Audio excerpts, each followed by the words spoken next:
فرمائے اور اللہ رب العزت آپ سب کی حاجات اپنی بارگاہ میں قبول فرما کر آپ سب کو اپنی رحمتوں اور برکتوں سے مالا مال فرمائے۔ انتہائی مختصر وقت ہے، اس لیے میں نے کوئی لمبی چوڑی تمہید نہیں باندھی۔ آپ سب کو میری بات سمجھ آ رہی ہے سمجھیں گے تو میرا بھی فائدہ ہے تو آپ کا بھی فائدہ ہے۔ ویسے بیٹھنے کے لیے، گپ شپ لگانے کے لیے اور بھی بہت جگہیں ہیں، لیکن یہاں پر میں نبی کریم صلی اللہ علیہ وآلہ وسلم کا فرمان آپ کو سناتا چلوں۔ نزول الرحمت عند ذکر الصالحین، اللہ کے نیک بندوں کا جہاں ذکر ہوتا ہے وہاں اللہ کی رحمتوں کا نزول ہوتا ہے۔ کیا ہوتا ہے؟ اللہ کی رحمتوں کا نزول ہوتا ہے۔ دوسری بات، قرآن کریم فرقان مجید نے ارشاد میں وَاتَّخِذُوا مِن مَقَامِ إِبْرَاهِيمَ مُصَلًّى، میرے ابراہیم کے کھڑے ہونے کی جگہ کو اپنی جائے نماز بناؤ۔ کیا بناؤ؟ اپنی جائے نماز۔ کیوں اللہ پاک بنائے؟ وہ تو پتھر ہے، پتھر پر جناب ابراہیم علیہ السلام کھڑے ہوتے تھے، لیکن اس پتھر کا بھی اللہ کے ہاں اتنا مقام، اتنا شرف، اتنی عزت اور عظمت ہے کہ اللہ کا جو بندہ اس پتھر کے قرب میں نماز پڑھے گا، اللہ رب العزت کو وہ نماز باقی جگہوں میں پڑھے جانے والی نماز سے زیادہ پسند ہے، اس لیے کہ اللہ نے حکم فرمایا وَاتَّخِذُوا مِن مَقَامِ إِبْرَاهِيمَ مُصَلًّى، میرے ابراہیم کے کھڑے ہونے کی جگہ کے نزدیک کیا کرو؟ نماز پڑھو۔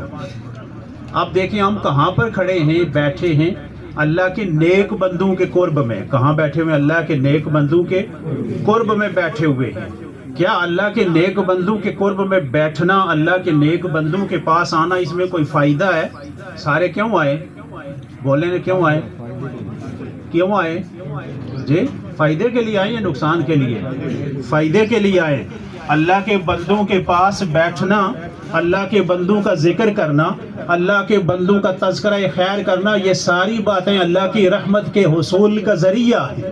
کیا ہیں؟ اللہ کی رحمت کے حصول کا ذریعہ ہیں۔ اب میں لمبی تقریر نہیں کروں گا، ایک دو مثالیں دے کر آپ کو سمجھاؤں گا بات۔ پہلی بات یہ ہے کہ اللہ رب العزت نے اپنے بندوں کو اختیار عطا فرمائے ہوتے ہیں، لیکن کون سے بندے؟ جو صالح ہوتے ہیں۔ کون سے بندے؟ جو صالح۔ قرآن عظیم نے دو باتیں بیان کی، متقین اور صالحین، دو طرح کے بندے، یہ دو نہیں ایک ہیں۔ متقی شخص ہی صالح شخص ہوتا ہے، متقین کو ہی صالحین کہا جاتا ہے۔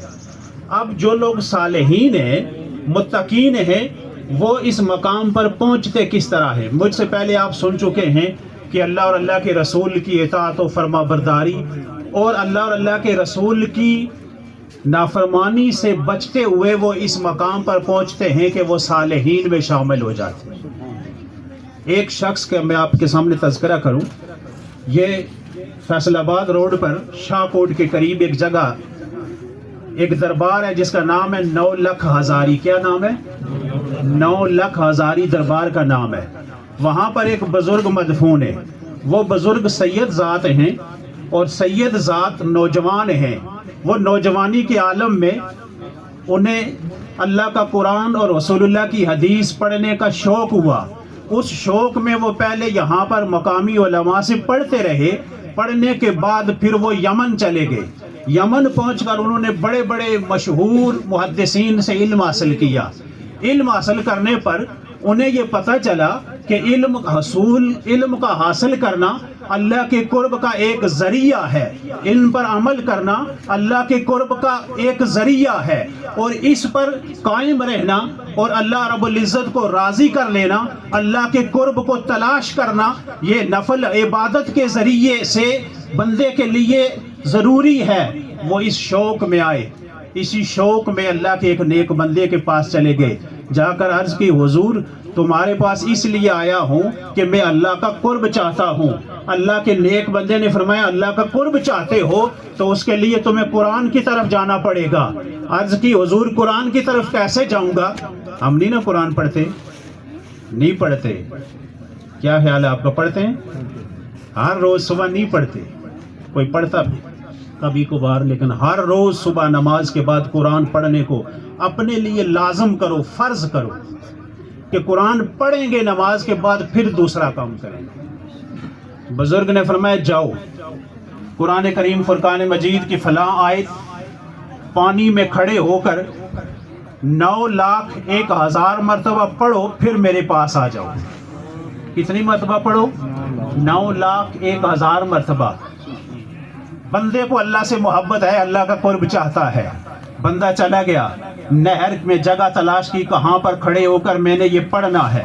جب نہر میں پہنچے، پڑھنے کے مقام پر ٹھہرے، دماغ سے وہ آیت غائب ہو چکی تھی، دماغ سے وہ آیت غائب ہو چکی تھی۔ اب سننا سبق کیا ہے؟ اب وہ یہ گوارا نہیں کرتے کہ میں اپنے شیخ کے پاس دوبارہ جاؤں، جا کر پوچھوں کہ کون سی آیت آپ نے مجھے بتائی تھی، میں بھول گیا ہوں۔ اپنی بھول کا عذر پیش کرنا، دوبارہ اپنے شیخ کے پاس جانا وہ گوارا نہیں کرتے کہ یہ بے ادبی ہے۔ یہ کیا ہے؟ بے ادبی ہے۔ دوبارہ بات پوچھنا بے ادبی ہے کہ شیخ نے حکم دیا تھا، بتایا تھا، میرا یہ کام تھا کہ میں اس امانت کو سنبھالتا اور اس کو پورا کرتا، مگر میری غلطی ہے۔ پانی میں کھڑے ہو گئے، حافظ قرآن تھے، بسم اللہ پڑھ کے قرآن پڑھنا شروع کیا، والناس تک قرآن پڑھا، 9,01,000 مرتبہ پورا قرآن پانی میں کھڑے ہو کر پڑھا۔ پڑھنے کے بعد پھر اللہ کے حضور عرض کی، الہ العالمین مرشد کے پاس جا رہا ہوں، میرا بھرم رکھنا۔ جب مرشد کے پاس پہنچے، مرشد دیکھ کر اٹھ کھڑے ہوئے اور بلا کے سینے سے لگایا کہ جلدی کرو، میں تمہارا انتظار کر رہا ہوں، تم نے قرآن کا حق ادا کیا ہے، قرآن پڑھنے کا حق ادا کیا ہے۔ اور فرمایا تم نے 9,01,000 مرتبہ پورا قرآن پڑھا ہے۔ انہوں نے عرض کی حضور آپ کو پتا ہے، جب آپ کو پتا ہے میرے بتانے کی ضرورت نہیں۔ ان بزرگوں نے جب اپنا ٹھکانہ لگایا، ایک جگہ بیٹھے اللہ اللہ کرتے، اللہ کے قرب کے اس مقام پر ہیں کہ زبان سے جو بات کہتے ہیں وہ پوری ہو جاتی ہے، زبان سے جو بات نکالتے ہیں وہ پوری ہو جاتی ہے۔ سلطان محمد تغلق کا نام آپ نے سنا ہوگا۔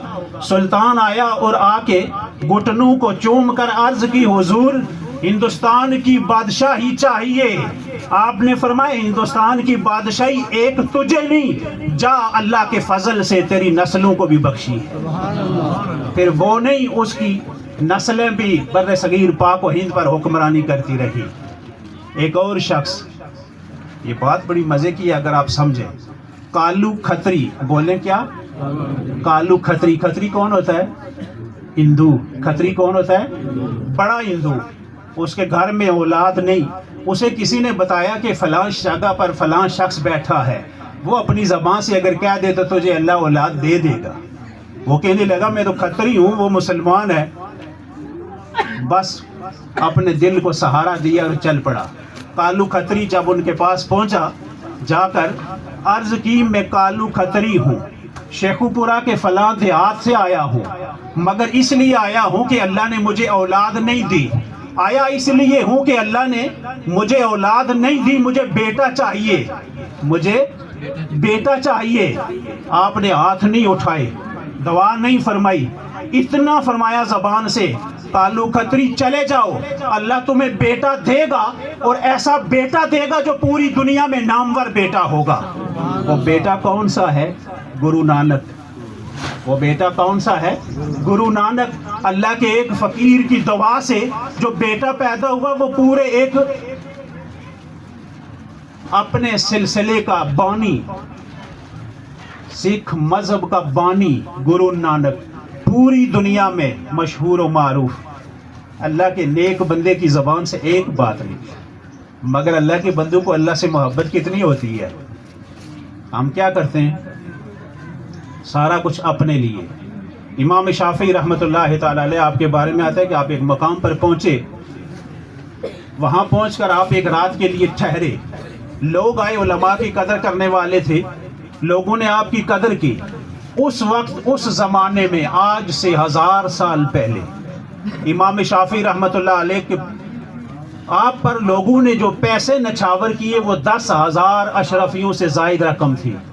آج کا اگر 10 کروڑ کہے تو بھی تھوڑا ہے۔ 10,000 اشرفیاں جب امام شافعی وہاں پر نماز پڑھ کر اٹھ کر کھڑے ہوئے چلنے لگے، آپ نے وہ ساری اشرفیاں دعا کی لوگوں کے لیے، اور سب لوگ جتنے محفل میں تھے وہ ساری اشرفیاں ان لوگوں کو بانٹی، اللہ کا شکر ادا کیا، وہاں سے آگے چل پڑے۔ اللہ کے بندوں کا یہ کردار ہوتا ہے جو اللہ سے محبت رکھتے ہیں، ادھر سے آیا ادھر اللہ کی مخلوق کو دیا، ادھر اللہ کی مخلوق کی طرف سے آیا ادھر اللہ کی مخلوق کو دیا۔ اور اللہ سے محبت کرنے والی ایک عورت ایک ماں کی بات سنے، شاید آپ کو کوئی بات سمجھ آ جائے۔ ماں اور بیٹا ہے، ایک ماں اور ایک بیٹا۔ بیٹا دن بھر مزدوری کرتا ہے، شام کو ماں کی خدمت کرتا ہے، ماں دعا دیتی ہے۔ ایک دن بیٹے کے دل میں یہ آیا کہ میں اللہ کے حقوق کب پورے کروں گا، میں تو ماں کی خدمت سے کوئی فرصت نہیں ملتی۔ بس دیکھیں، بس یہ خیال آنا تھا۔ تو آپ نے سنا ہے نا، آپ سب کیا کہہ رہے تھے، ایک قدم اللہ کی طرف چلو تو اللہ رب العزت کی رحمتیں دوڑ کر آتی ہیں۔ بیٹے نے شام کو جب اپنی والدہ کی خدمت کی، خدمت کرنے کے بعد اپنی ماں سے عرض کی، ہے ماں جان، میں دو کام نہیں کر سکتا کہ آپ کی خدمت بھی کروں اور اپنے اللہ کو بھی راضی کروں۔ آپ میرے لیے دعا کریں، میرا اللہ مجھ سے راضی ہو جائے تو میں آپ کی خدمت کروں، یا پھر آپ مجھے معاف کر دیں اپنا حق اور میں اپنے اللہ کو راضی کر لوں۔ ماں بھی ولیہ تھی اور ولی کی ماں تھی۔ ماں نے فرمایا جاؤ، تم چلے جاؤ، میں اپنے اللہ کو راضی کر لوں گی، تم بھی اپنے اللہ کو راضی کر لو۔ بیٹا چلا گیا، اللہ کی عبادت کرتا ہے۔